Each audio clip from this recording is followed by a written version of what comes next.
Welcome to Is Higher Education Preparing Us for an Uncertain Future? Thank you for joining this conversation. I'm Rob Germain, General Manager and Chief Employee Owner at Czech Media. Czech is pleased to present this important discussion, which is part of the third annual Rising Economy Conference, an immersive, virtual, and in-person event hosted by the South Island Prosperity Partnership. This is just one of more than 20 sessions, helping us cut through the noise and find clarity about the future of where we live and work. I'd like to introduce our moderator, Nathan Nankivell, the Executive Lead of Digital Research Infrastructure at Research Universities Council of BC.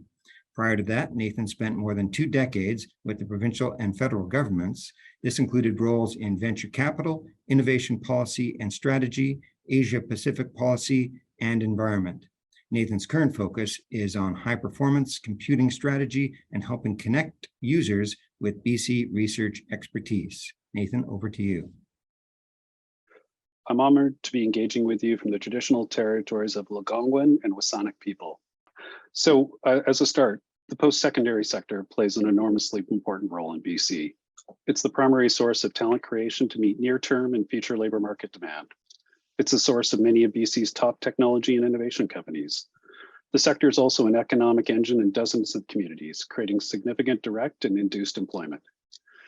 It also contributes to the public good through applied research and developing new knowledge that allows us to better understand the world around us. And post-secondary institutions provide a neutral and safe space for emerging dialogue. As Victoria, BC, and Canada move into an increasingly uncertain future, the post-secondary sector is poised to play an even more prominent role. The latest labor market projections in BC estimate that more than 40% of jobs over the next 10 years will require a degree, and more than 80% will require some form of post-secondary education. Demand in the job market for competencies like problem solving and communication, which are honed through post-secondary education, is growing. At the same time, many jobs require increasingly specialized skills offered by post-secondary institutions. We also know universities and colleges have a critical role to play in the economy. BC's resource economy, which helps fund an array of programs, will need more and more innovation from the post-secondary sector to ensure its long-term competitiveness and environmental sustainability. The expertise of BC's post-secondary sector will also be critical in solving the major challenges of our times, including affordability in housing, mental health, the opioid crisis, and climate change. So as we move into this uncertain future, it's important that we continue to look for more ways to grow further connections between industry, government, civil society, and the post-secondary sector. So we're aligning the outputs of the sector with society's priorities. With this in mind, we're lucky enough to have the leaders of Victoria's 3 major post-secondary institutions present. Over the remaining hour, we'll focus on a few trends and ask each of our panelists questions that we hope will stimulate discussion and, as importantly, a range of critical follow-on conversations. Joining me today is Dr. Lane Trotter, President of Camosun College. Dr. Trotter became President of Camosun College in January 2022.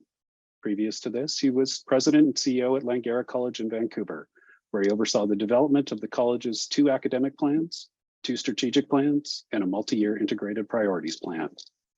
Also joining us is Kevin Hall, the President and Vice-Chancellor of UVic. Kevin is an innovative academic leader who previously served at 3 world-class universities, including the University of Newcastle in New South Wales, Australia, where he served as Vice President and Senior Deputy Vice-Chancellor of Global Engagement and Partnerships. Finally, we have Dr. Philip Steenkamp, President and Vice-Chancellor of Royal Roads University. Philip is a galvanizing leader with broad experience in the public service and post-secondary sectors. Before his appointment to Royal Roads University, he held the roles of Vice President, External Relations at the University of British Columbia and Simon Fraser University. Thank you all for participating in this panel. We'll begin with a sample question to sort of set the frame. First, could each of you please describe the role of the post-secondary, how you see the role of post-secondary institutions in society and how it's evolved over time? Maybe we'll start with Lane to begin with.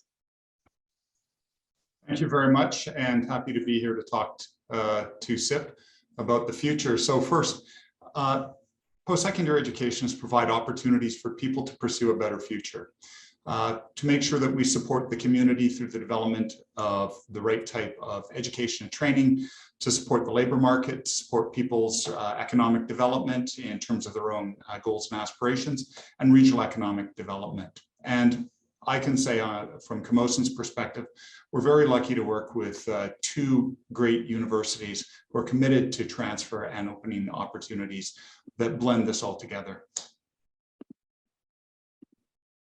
Perfect. Kevin, same question. How would you describe the role of post-secondary institutions in society, and how have you seen them evolved in your time? Yeah, thanks, Nathan. And I just wanted to acknowledge I'm joining you today from the territory of the Songhees and Esquimalt people. I'm at home in Oak Bay.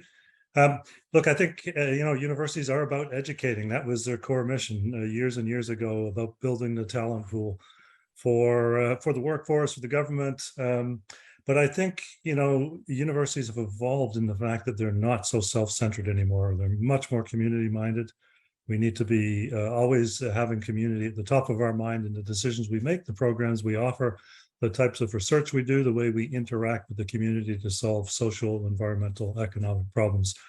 I think we also, at the same time, need to be globally relevant. As we've seen over the last 2 to 3 years, these have been really disruptive times. Everything from the pandemic to geopolitical issues to looks like some huge economic issues coming. And universities should have a central role in propping up and supporting the community. And so we've got to have true partnerships with the stakeholders that are around us, with our governments, with our industry and business, and with the citizens in the community. We want the citizens in this community and the Capital Region District to truly believe that these three institutions are their institutions. Perfect. Thanks, Kevin. And Philip, over to you. Yeah, thank you. I just will add to my colleagues' comments. They've really covered the ground quite nicely here. But also to say that I'm joining you from the lands of the Camosun and Lekwungen ancestors and families here. And all three institutions are deeply committed to our partnerships with Indigenous communities. And as Lane pointed out, we have a unique ecosystem here on Southern Vancouver Island. We've got three very different institutions. So we work in a very complementary way together, but with very distinct and different mandates. I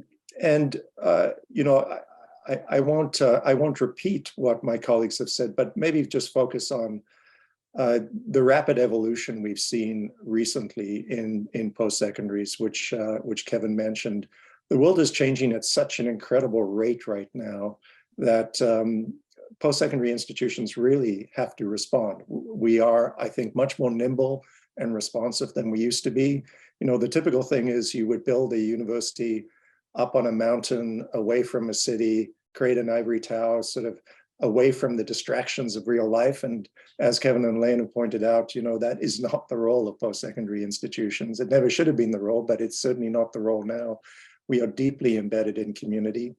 We are focused on the needs of the labor market, on the education needs, of course, of students, and dealing with the key challenges that are in front of us right now. Things like climate change, the economic disruption, rapid technological change, huge social and political churn. It really is our moment to demonstrate our relevance right now. And I believe with these three institutions and the unique ecosystem we have here, that we are up to that particular challenge. Thank you very much. Next question I'd like to ask you is, let's talk about what students are facing in this era of polycrises and rapid change. People say students today will change careers 50 times. How can higher education keep up with the pace of change and prepare students for an uncertain future? Kevin, let's start with you. Yeah, thanks, Nathan. I think, first of all, we have to recognize that a university or a college's role has changed over the years. We're simply not filling a vessel with knowledge, right? We're just not downloading information into a student's head. That's the only way they're going to be adaptive. It's about really learning. It's about learning to be adaptable. It's about being curious. Critical thinking. These are all the skills that should be really imparted on one's journey through a university. I think the other piece is we've often focused on what do we do for the 3 or 4 years we have students in our system at a university. But in fact, students go out and have careers. There's always going to be a need for upskilling and reskilling. There's going to be a need to continue to build your career as a student. And so we have to make learning available through the whole life cycle journey of a student as they go from high school into their first job, as they move on in their careers. And I think we've been absent in the second piece of that. So I think that's really important. I think the third piece that to be adaptable again and to tie into this lifelong learning is the concept of micro-credentials. And I know we're going to talk about that a little later on.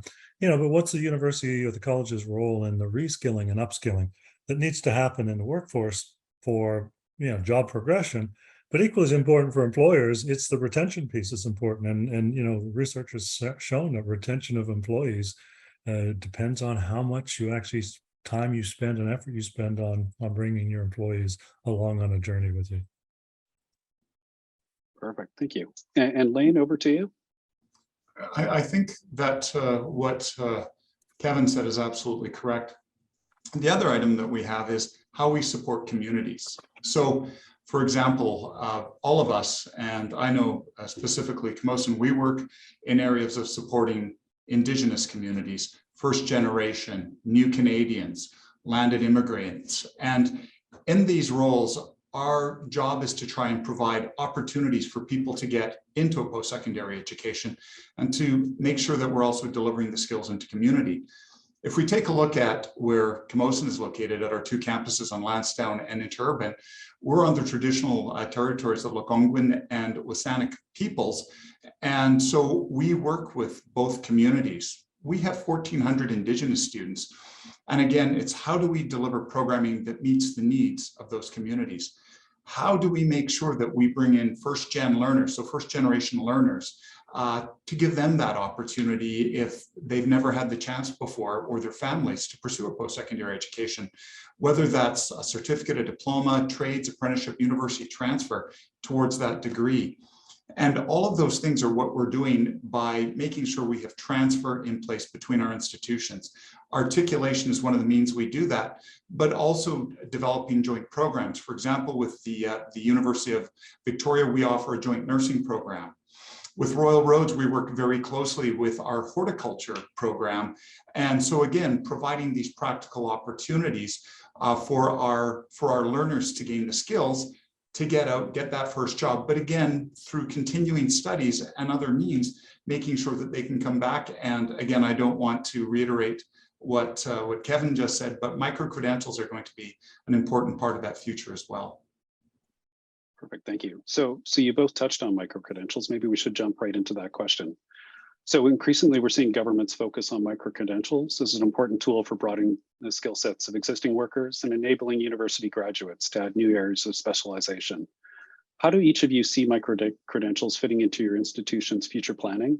And where do you think micro-credentials will have the potential to afford students, workers, and learners the most value? Philip, do you want to start with that? Yeah, sure. It's a great question. And I think you'll hear from all of us that we are deeply committed to looking at micro-credentials. We used to call these things short courses. We're now calling them micro-credentials, and that's fine. I think the key here is to develop programs in conjunction with industry that really meet industry needs. I mean, if we just go off and develop these on our own, they might not necessarily be relevant, might not be meeting that particular need, but they have to be done within the context of the general post-secondary education as well. Kevin and Lane have both mentioned the importance and the value of post-secondary education in providing the particular skills that people need. And those might be particular technical skills, but also skills, and I think you mentioned this, Kevin, skills around things like critical thinking, problem solving, working in teams, collaboration. All of those we are hearing from industry are critically important. So from Royal Roads' perspective, we are looking at micro-credentials in a whole number of areas. We've got a micro-credential in climate action. We've got micro-credentials in project management. We've got micro-credentials in digital transformation.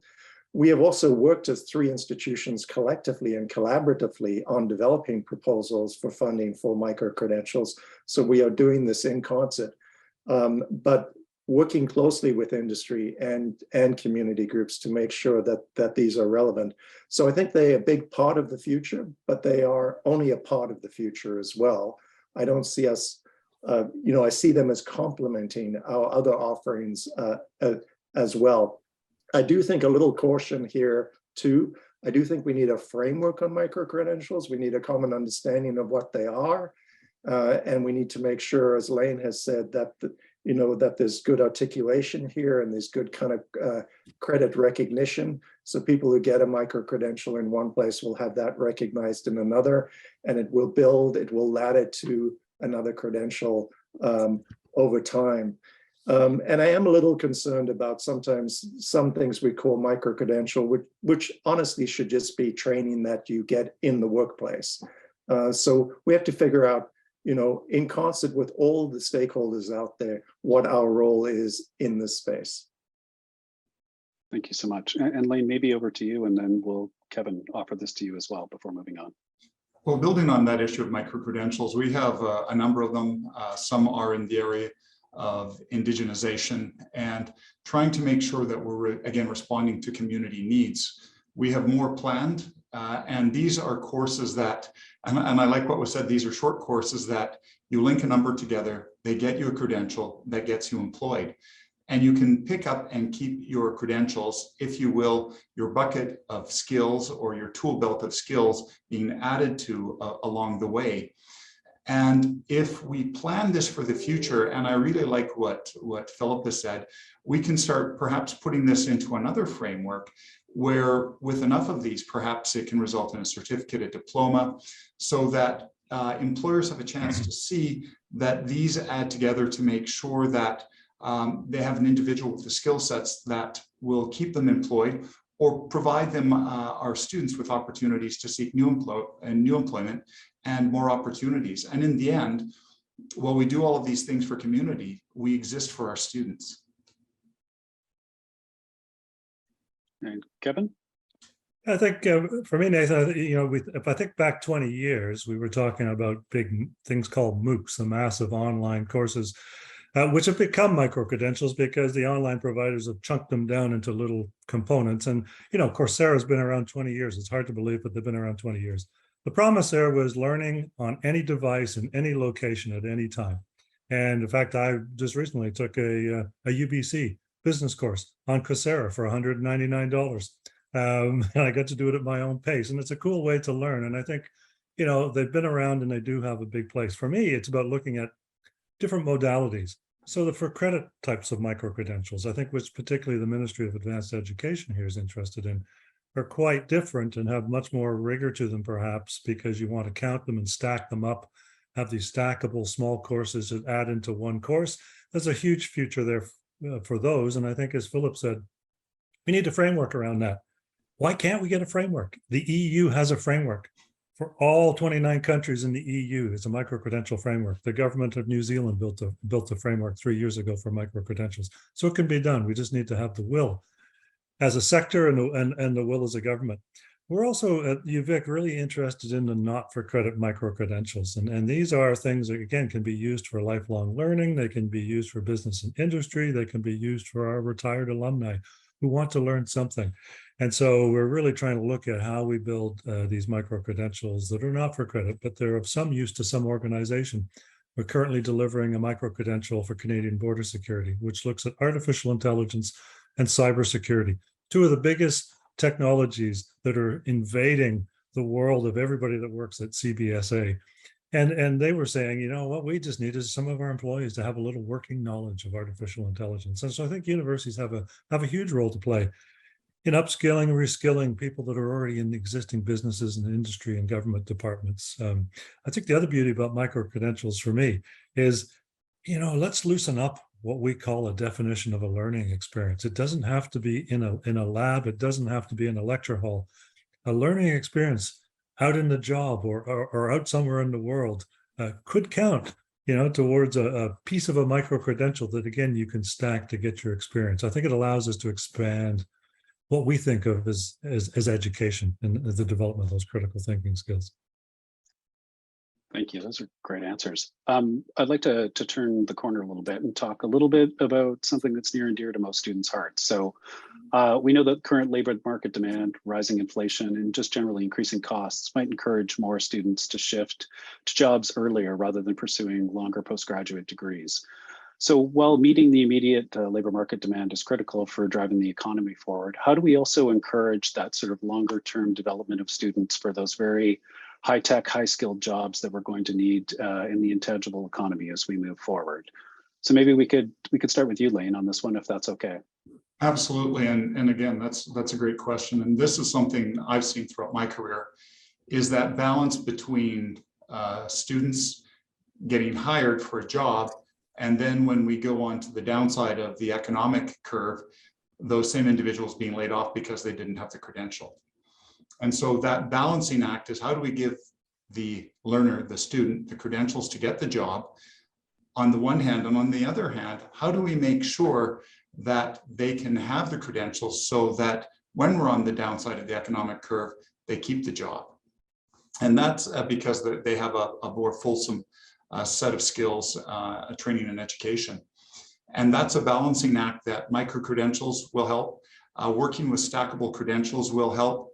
And then providing opportunities for people who, and I remember when I was working full-time and doing my doctorate part-time, is creating these opportunities to pursue further studies while working, because the number of people that when the economic curve is on the downside who come back to post-secondary, and then they've been past a certain point of time, and the education that they had 7, 8, 9, 10 years ago is no longer current to what we're training and educating today. So we have to find a blend in that to make sure that those learners are able to keep that job, are able to, if that job goes away, find the other job that they need to support themselves, support their families, but also support our community and keep our industry competitive. Thanks, Lane. And Philip, how's Royal Roads considering this question? Well, you know, Royal Roads was set up 27 years ago with a very specific mandate, a unique mandate in Canadian post-secondary, and that was to focus exclusively on professional and applied programs and meeting the demands of the labor market. So we've essentially had to confront that from the get-go. And I think the answer to the question here is you just have to stay really current and relevant, and take advice, you know, from industry groups, from business groups, from community groups about, you know, what the labor market's looking like and where it's heading. And if you can stay ahead in your programming, so your programming isn't stale, you can stay ahead and try and anticipate where things are going. That is part of the answer. But you know, what you are really talking about is a market test of the relevance of our programming over time and the opportunity cost of going to university or college as opposed to going into the labor market.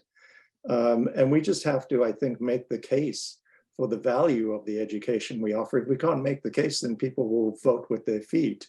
And often, as Lane's pointed out, to their detriment when there's a downturn in the economy. But you have seen in some advanced jurisdictions or developed jurisdictions like the UK, where the opportunity cost of a particular kind of education now seems higher than going into the labor market, and people are questioning the value of degrees. And, you know, I think that's a really important discussion for us to have and to think constantly about the relevance of our programming and how nimble and responsive we are.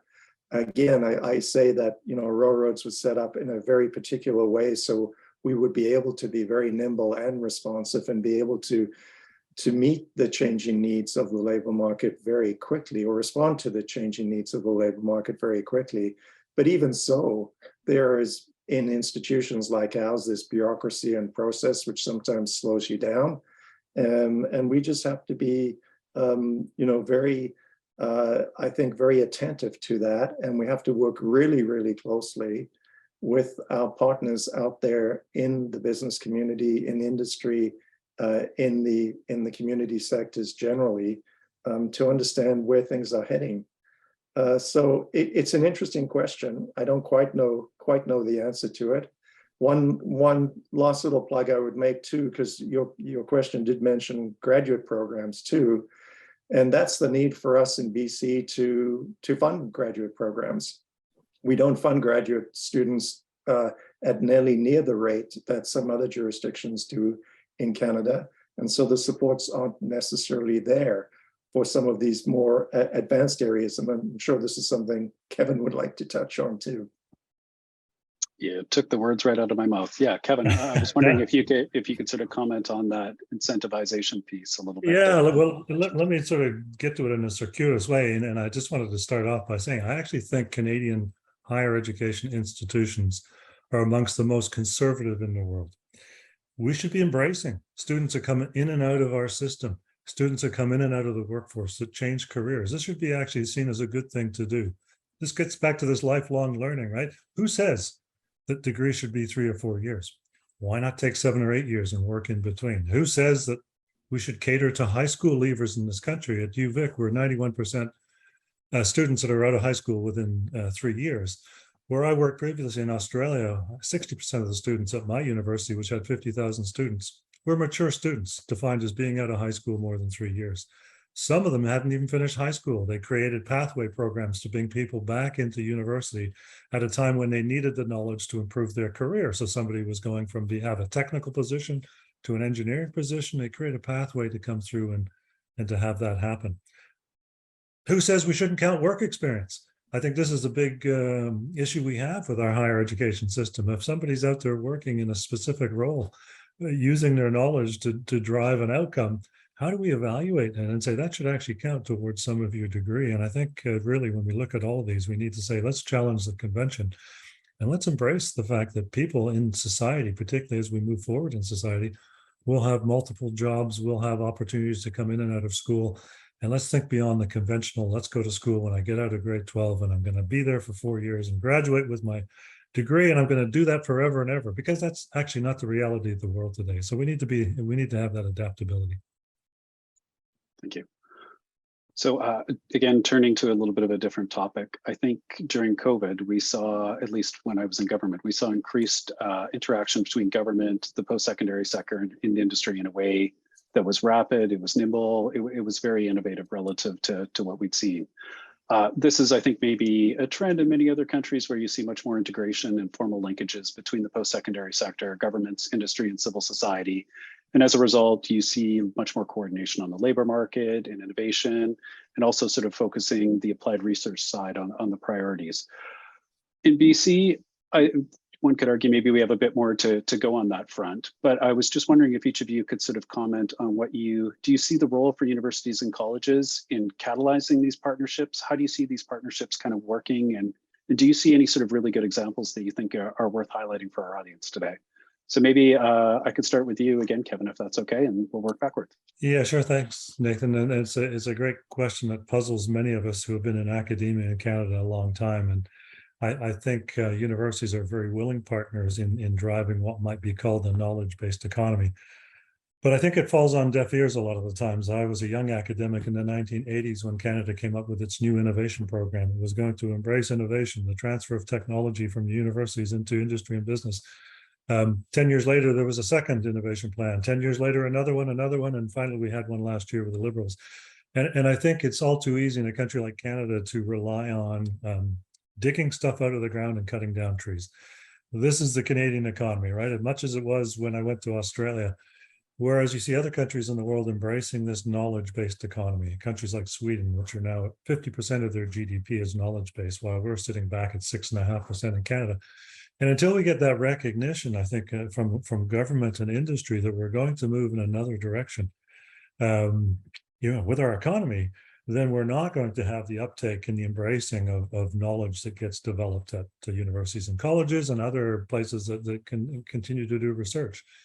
We don't have the right environment to continue that. And so, are there good examples? Yeah, there's some good examples. I mean, the government has created some programs, Triumph, for example, in Vancouver, which is Canada's leading nuclear accelerator facility, has for years developed technology which has spin-offs going out into industry and business. And so one of the first, particle collider collectors to collect atoms knocking together became what we now know as an MRI, right? Which has a huge impact on the medical industry, on health outcomes, et cetera, et cetera. And so I think there are specific areas in Canada where we've done not too bad. Health is one of them, where we've embraced some of the new technologies to try to become leaders in health. But I am concerned that we don't have all the pieces in place to continue to be leaders in health. And I don't think we'll do that until either in this province the government embraces a new knowledge-based economy for the future, or in Canada, we really put some effort behind that. Thanks, Kevin. And maybe Lane, same question over to you. Thanks. And I think that challenge that we have post-secondary in Canada, we're pretty good at partnerships within our communities with business, industry, community organization, NGOs, government. The challenge is sometimes the coordination of that. One of the things that we're working on, and it'll be built into our next version of our strategic plan that'll be rolled out in January, is how we're going to define education. And that's going to be based on 3 key components, which is the great education and training that we offer, work integrated learning, and the other piece that ties into your question directly is around providing every single student some kind of applied research or innovation opportunity. And that's not going to happen overnight. That's going to take us 5 to 10 years to make sure that we can provide that. And how do we do that? We need to work with government, we need to work with industry and the community to define not only programs and projects that are in the hard sciences or in the technology field, but in health sciences, dealing with social sciences. And by doing that, we can start addressing some of the immediate needs that we have. So this is one way of looking at this, is defining innovation in knowledge versus innovation in practice. For a college, our area of focus is innovation in practice, taking existing knowledge and applying it better. Our colleagues on the university side, my 2 colleagues here, they're involved in the area of that innovation in knowledge, pushing the bounds of new knowledge. And then how do we capture that to keep our economy competitive, to make our community a better place, to make sure that we have those MRIs and other technologies coming forward. So we need to be able to work on adapting that. But there are costs around that sometimes people say, well, that's the government's responsibility, or that's somebody else's responsibility. And it's our community's responsibility to make sure that we provide those opportunities. The challenge for us attracting students and the challenge for industry in terms of getting individuals right now in Vancouver, in Victoria, in Kelowna, is the cost of living. And that is going to have a longer term impact that we need to be mindful of as we're trying to develop these strategies. So if we have all the money in the world but nobody can afford to live here, then we're still in the same position. So we need to deal with this as a multifaceted strategy to make sure that we can attract people who can actually afford to live here, who can raise a family here, to make sure that they are pursuing the things that we need. And again, we're working on our parts of it, that innovation and practice. And in fact, we have one of the top 50 applied research colleges in the country. And I'm always leery about using the term applied research because we don't do what UVic and Royal Roads do. We do innovation in practice because that's our domain. We're looking at a 6-month window. How can we help a business? How can we make sure that we're there? And we tie in with our partners at UVic and Royal Roads in that periodically, and they help us and we help them. So again, it's how do we work on this together? And I think as we try to deal with this, it's not just one prong. There are multiple issues that we need to deal with at the same time. That's great. Thank you, Lane. And Philip, same question for you. Well, my colleagues have covered this, I think, pretty comprehensively. So maybe just one comment. I think on the teaching side, there actually are really good linkages between universities, government, industry, and civil society. We all are deeply committed to work integrated learning. UVic has one of the best and biggest co-op programs in the country, if not the best and the biggest. And Lane, of course, spoke about their deep connections. But to Kevin's point, the formal linkages sort of on the innovation research side are really underdeveloped. And it is because, the reason Kevin has mentioned, just the reliance we've had on sort of resource extraction. And we really need to start making the argument, as Kevin has said, for the importance of developing a strong knowledge economy here. We really do. And one little local example maybe is the 3 of us are collaborating on a new project, a new campus on the West Shore, where we're going to jointly offer our programming to students there. And students are broadly defined, including students leaving high school, but also adult learners and people coming back to get skilled and reskilled. And we hope as part of that too, we can work really closely with local industries, civil society, and the local governments to start a discussion there about the future of the economy on the West Shore. As an example, you know, the economy on the West Shore right now has really relies on construction, big box retail, and a few other things, and it's going to have to evolve, and it's going to have to change. And so the three of us are collectively committed to being part of that solution and kind of catalyzing that solution in a local way. But as Kevin pointed out, there's some good examples across the country, but there's nothing systemic. It's not part of our culture here as it is in some of the Nordic countries, and it is as it is in Germany. So I think it is a big challenge that we need to continue to work on. Thank you. And maybe if I can, Philip, I'd like to sort of give you a little bit of a follow-up just because of the overlap in answers. But I think we've all seen, or we would probably largely agree, that investments in research and R&D more generally are kind of declining, whether all across sort of society on a various levels. And so one of the things I wanted to sort of pick your brains about is, it seems to me, standing on the outside, it's often hard to tell that story about how you start with a piece of research that leads to a new innovation, and then how it makes its way along the continuum to resulting in public good or a company. And I think when you think about that long-term spectrum of how society has to see that, how do we as sort of a sector tell that story more effectively so that people see that this early investment leads to these amazing public outcomes later on? And maybe we could start with you, Philip, on that one, if that's okay. Yeah, sure. And I know my colleagues will have great examples here. So I'll just take one angle here, and that's around communication. So I chair an organization called the Conversation Canada, which is an academic journalism association. Actually started in Australia, and their chapters now around the world. But the intention of this is to connect our academics and our researchers with journalists, and the journalists help translate that academic language into sort of publicly accessible language to talk about the amazing research, the amazing things that are happening in our institutions, and to communicate those broadly. And this is now the biggest academic journalism society in the world. I mean, the Canadian chapter alone had 33 million impressions last year. So there's a big piece around knowledge mobilization and communication, and demonstrating the kind of value of what we do, but also translating it into a way that the public understands. So that's just on the communication piece, and I'm sure my colleagues will have other comments and other examples that answer your question in a different way. That's great, thank you. And so Lane, you had mentioned earlier that idea of sort of a 6-month window. Can you maybe sort of, it seems a little bit shorter obviously for you, but do you still sort of see that same challenge about tying that thread between the initial investment and what the longer term outcomes are? Well, again, if we're looking at existing knowledge, so again, this innovation in practice, the timeline can be 6 months to a year because the knowledge is already there.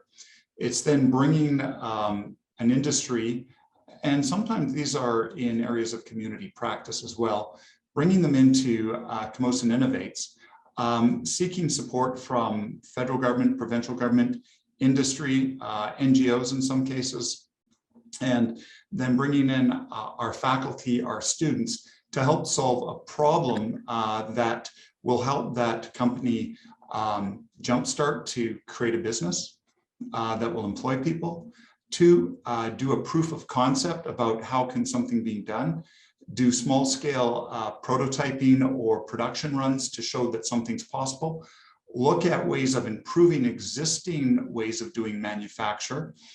Other areas that we've done is supporting, for example, designing body forms for sledge hockey. So there's a wide variety of things that we do designed to make sure that when somebody comes to us, we can look at how do we solve this? And then how do we bring our students in to give them that practical experience that's operating at such a high level that by the time they leave, between the education and training that they've received, the work integrated learning experience, could be co-op, and finally this capstone, that when they graduate, and in some cases they transfer to Royal Roads or the University of Victoria, or they go out directly to work, we're going to make sure that we have one of the best educated workforces in the province here, and if not Canada. And again, it's how do we align that to make sure that we offer those opportunities with employers, and how do we make sure that we get the resources in place, and how do we let employers know that this is what we're doing to make sure that we can support them. So again, we have a variety of practical projects and examples, and one that we're very happy with as a community partnership was when we took from Truth and Reconciliation the witness blanket and created a digital version of that. So there can only be one witness blanket. But when we created a digital version that you go into in 3D, we can send that across the country to many different locations to see part of our journey in reconciliation. Thank you. And Kevin, maybe I'm going to give you a slightly different spin on this, if I may. One of the first times I met you, you had mentioned when you were in Australia, one of the things you had done is taken the patent portfolio of the university you're with and had sort of opened it up to the wider industrial sector to access. And I found that just an incredibly interesting approach to how we approach innovation and how we do this knowledge transfer and knowledge translation. And I was wondering if you could maybe comment on that a little bit, just because I do think it's such an innovative example, and B, sort of anything that you're sort of thinking around UVic in this sort of subject area as well. Sure. Yeah, that's a great, that's also a great question. I think Philip addressed a little bit of it. Communications is a big thing, right? Letting people know what it is you actually do. And part of your question was talking about why doesn't research get into end users? And I think universities have to be partially to blame. We have these silly fights over IP. We think IP rules everything, and we make it very difficult to work with universities. I've worked at 3 Canadian universities. It's a tremendously difficult job if you are a company or somebody with an idea to take a bit of technology and spin it out of a university. And it's so hard to do. So I think we've got to really come to grips with how we deal with industry and business and people that can utilize our IP. And what you had mentioned, Nathan, was, yeah, we had an open, we called it a bookshelf. And so the stuff we knew we could actually make a lot of money on really quickly, of course, was done, and it was the university who benefited and the researchers. But we had a lot of IP. There's a lot of ideas that come out of a university, and there's typically not enough receptors because we just don't expose the IP to people who might have a great idea. And quite a bit of what we did was put this IP on a bookshelf. We'd have companies come in who were totally outside of where we had developed the IP for, but they said, you know what, I could actually utilize that in my business, which is quite different than the intended use of the research, and they'd go off and become successful. And so we want to try to encourage that. How do we expose more of what we've got to people out in the business?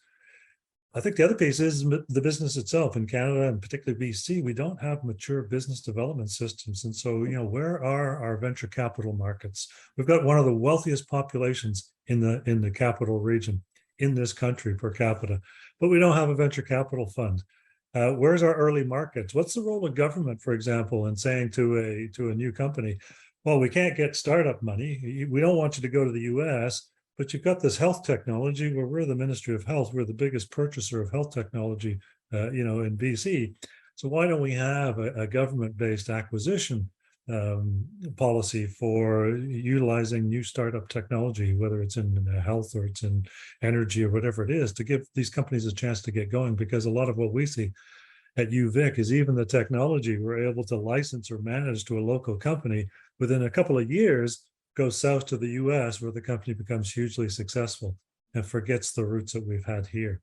So I think that's really got to be a big part of our future is just having those conversations frequently with local industry and business about what's available, what's the latest and greatest stuff coming out of the university before it's even developed, and not worry too much about, who's going to own the IP?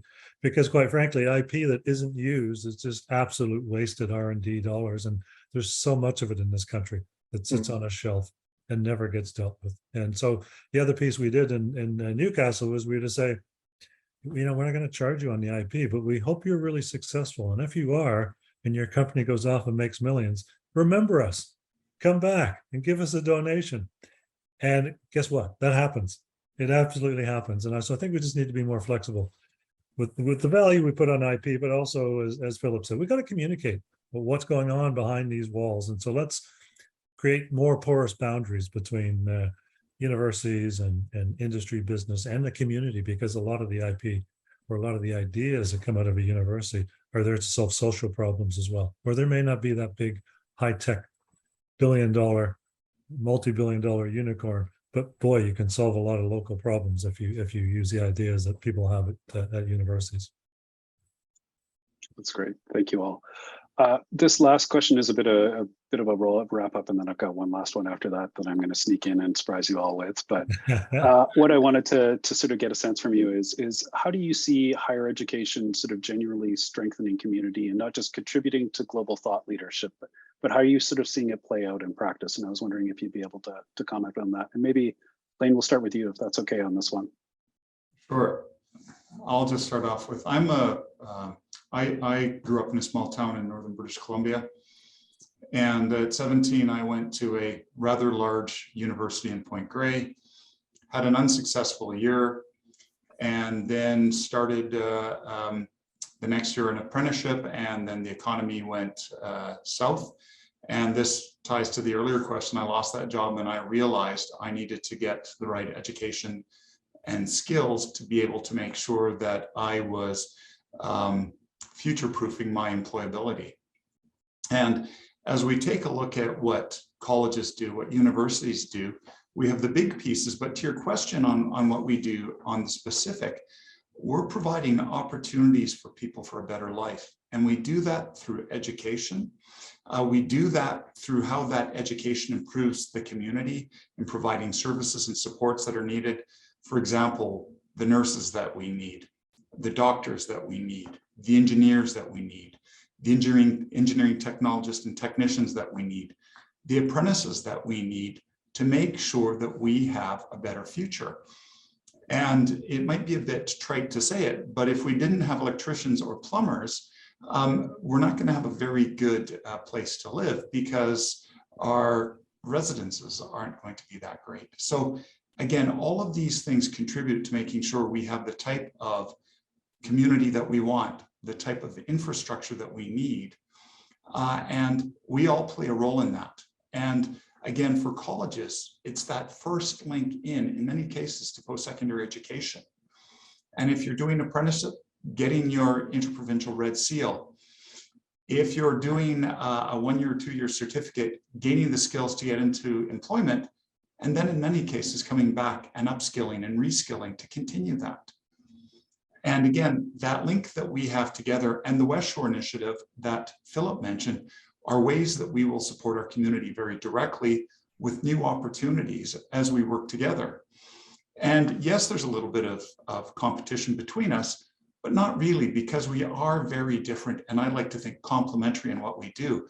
And if I have an issue or a concern or need to get some advice, I can send or call Philip or Kevin, and they're really good at getting back to me, and vice versa. So we work together to support our community, to support Island Health, to support all the agencies that are in our community, to support government, to make sure that our community gets what it needs, but also to focus on looking forward and planning forward to make sure that we still have vibrant communities. That's great. Thanks, Lane. And Philip, sort of same question, beyond the global thought leadership and research and innovation, which are all critical, how do you see the university sector and the post-secondary sector more generally sort of strengthening community? And maybe if you can, because you kind of mentioned it in snippets throughout, if you can talk sort of about that new partnership and how that came together too, because I think that's incredibly innovative. And I know when I talk to colleagues about it in other parts of the country, they can't believe that we have that level of collaboration here. So. Yeah, well, I mean, I think Lane nailed it. I mean, essentially what we're doing is we're providing people with the skills to thrive and survive in a rapidly changing world with all of its challenges. And those people are going back into community, performing critical functions and taking leadership roles in challenging the kind of problems and the wicked problems that are in front of us. And of course, you know, we've spoken about innovation and research, which has local application, working with local governments and community organizations and businesses to solve local problems. That strengthens community. We are big employers too. We are anchor institutions, our procurement policies, the assets we have, how do those work with community. I know this is something both my colleagues are passionate about as well. Working with Indigenous communities in particular, to think about how we might provide opportunities to them. The new West Shore campus really, I think, is, if not unique, it's distinctive in Canada, in that you have these three institutions plus the Justice Institute of BC and actually School District 62 coming together to offer programming in one facility, putting aside institutional egos. I'm not saying this has been easy, but mostly putting aside our institutional egos, to focus on what the communities need, what the students and families and communities on the West Shore need. And if you are a student walking into that facility, you should be able to have your choice of programming. It shouldn't matter which institution it's from. We've got a lot of detail to work out around this right now, so that we do have this kind of seamless, or this unified integrated portal at the front, and we work out all the intricacies of how this is going to work in the back office. But I do think if we pull this off, and we will, that this will be a really good example of a collaborative approach. You know, just think about it. A student could come in and take a course from Camosun, from UVic, from the Justice Institute, from Aurora Roads, and there'd be all kinds of pathways available to them, which would be incredible. And I think it's hugely exciting. It's a lot of work. Our systems are not set up to support it within our institutions necessarily, but also the kind of government funding approaches are not necessarily set up to support it yet, but people are sitting up and taking notice.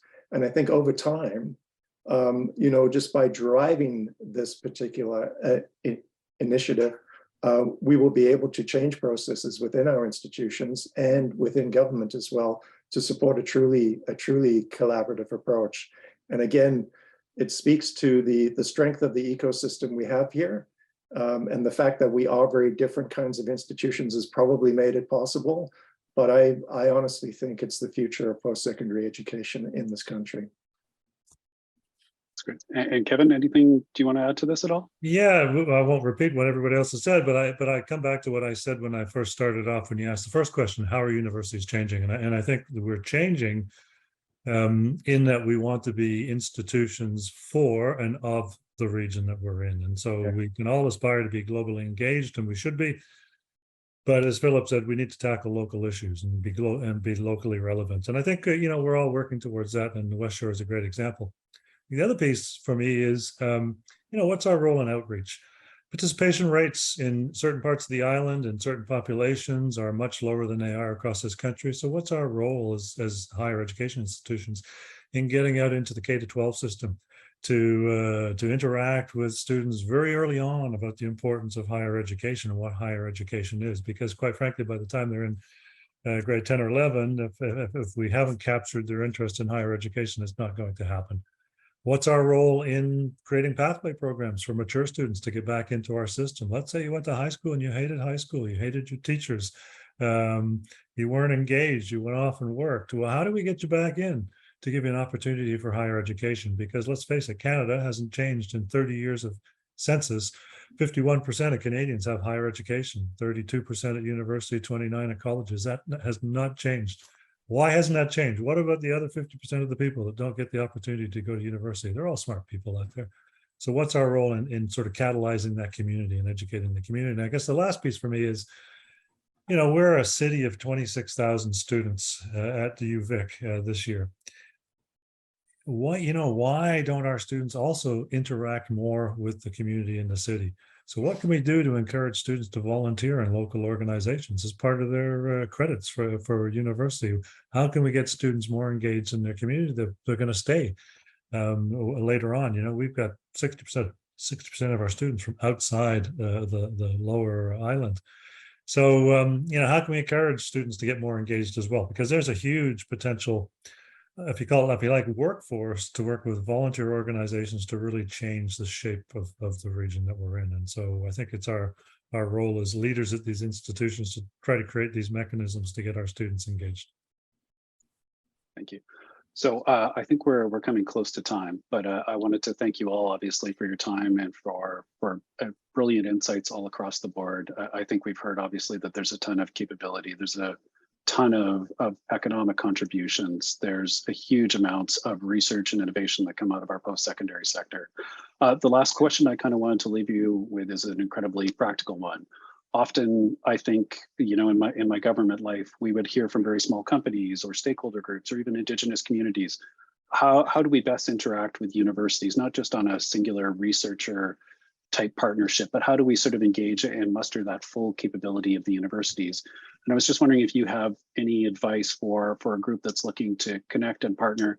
How do they best go do that? Because oftentimes it, as you sort of mentioned, Kevin, it's a large city at times, and it can be a little bit intimidating and tough to navigate. So I was just wondering if you had any comments for our audience about how they can best engage with your institutions.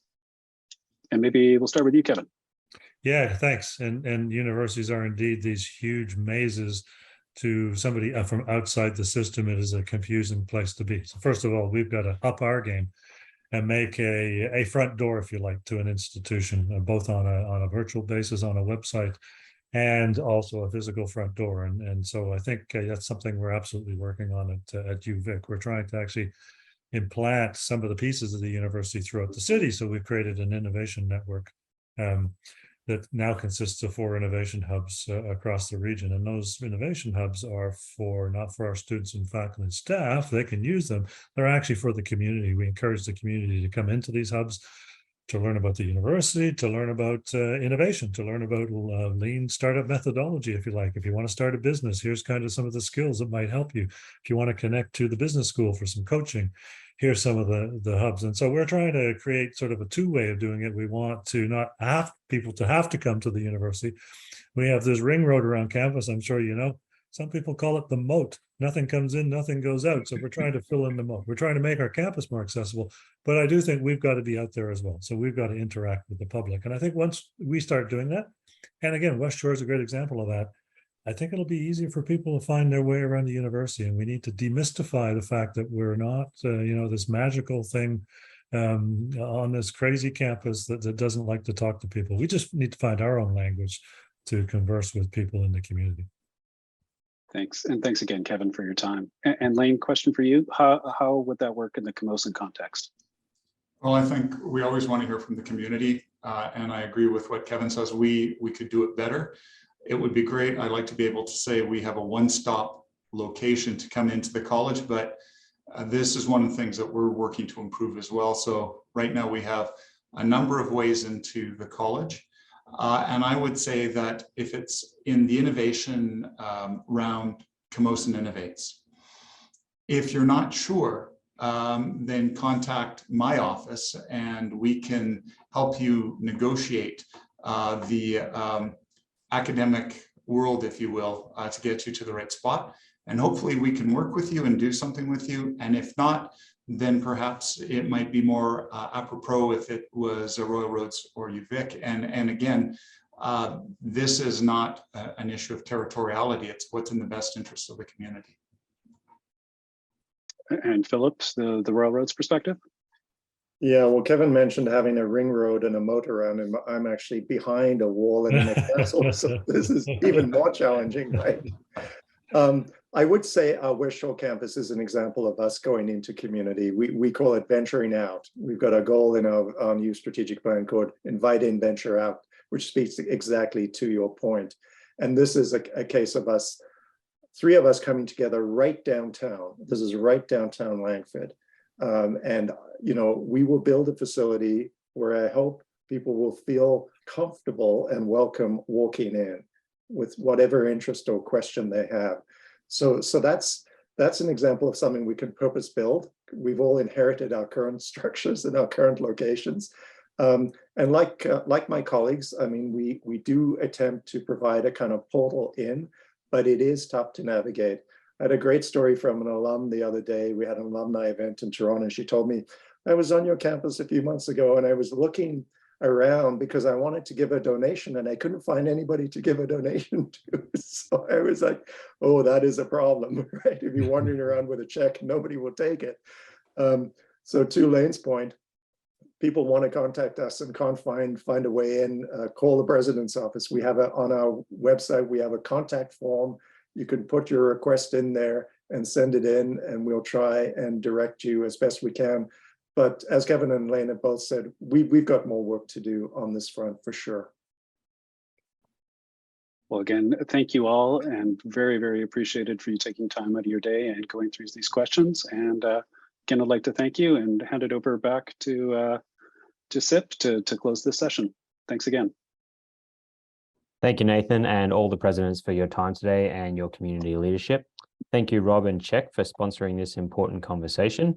And thank you to presenting sponsor RBC and our Catalyst sponsor Vancity for supporting Rising Economy 2022.